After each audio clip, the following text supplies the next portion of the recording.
So in case you don't have a lot of carpet or you don't have furniture sliders, scooters are going to be a great alternative that you're going to be able to use. And today we're going to go over some exercises that you're going to be able to do with those. So maybe you don't have enough carpet to actually utilize a furniture slider or enough space.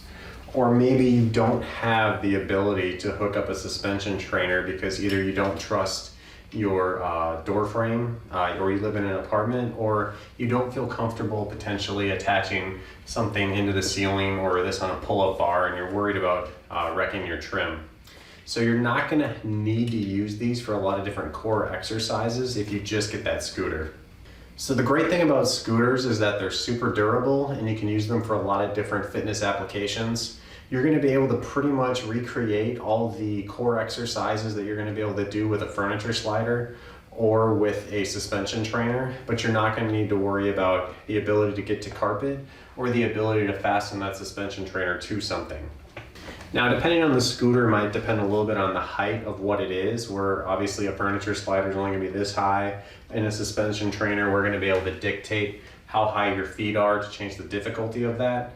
The only difference on this is sometimes it might not be as smooth because you're going one way and the wheels is super smooth, and now you go back. Even if they're perfectly great wheels and it's brand new, now they got to switch directions like that. So that would be the only difference as far as it being smooth. When you have the furniture slider though, you're gonna get friction. It's not gonna be as fluid at time depending on the carpet that you're using as well because of the friction that you're moving against. So that's just something to keep in mind. Now, just a few examples of what we can do with this scooter.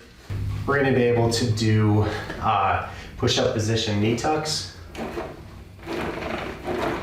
We're going to be able to go to pikes. We're going to be able to go to pendulums. We're going to be able to go pike extensions.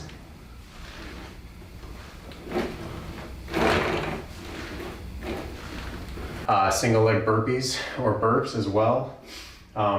Just keep in mind, obviously, you're going to want your hands on the ground first.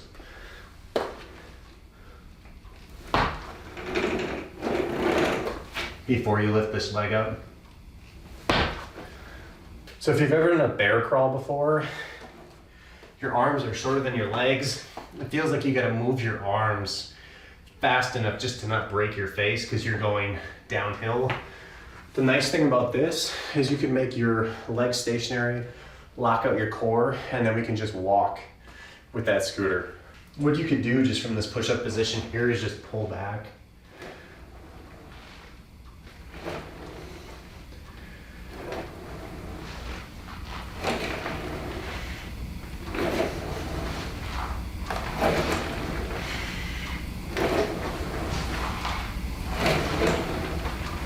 If I wanted to make this an assisted pull-up, for example, I could be directly below this and I could come straight up. If I want to make that harder, I can put my legs forward. Now my butt's just barely above the ground. And now I can keep my hips pretty much under my head and come straight up. What you're noticing there though is I'm coming so much further forward. It's a little difficult a lot of times for people to kind of grasp that and stay in the same spot.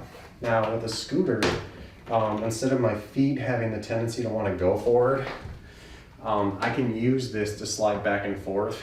Obviously grab onto this first before stepping on here. You're gonna probably break your face. So what we'll do is we'll get in this position. I'm gonna let myself down, and now my hips are truly right below my head here. And now as I pull up, I can stay on that same plane of motion, because ultimately in this assisted scenario, I'm using my lower body or manipulating it to make what I'm doing upper body wise look good. So that's another awesome benefit of that. And that's something I would keep in your back of your mind. So if there's any other exercises you want to see on furniture sliders, suspension trainers, scooters, you name it, just feel free to reach out.